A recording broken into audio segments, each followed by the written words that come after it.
So as we know that Agile is a mindset. Frameworks help us apply these mindsets on a software development process. The most common one is called Scrum. Scrum is based on this 1 to 4 week cycle where you take a part of your project and you develop incrementally. Kanban is based on a continuous flow model where you optimize your existing software development process.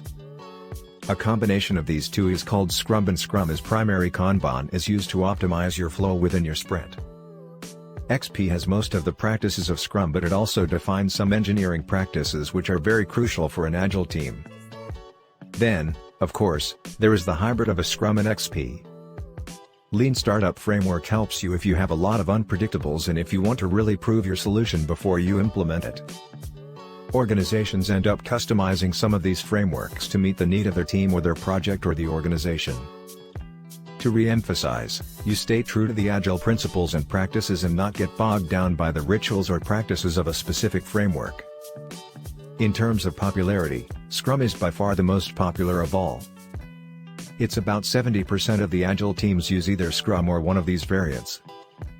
And that's how sometimes people equate Agile to Scrum, which of course, you can see that it's not true.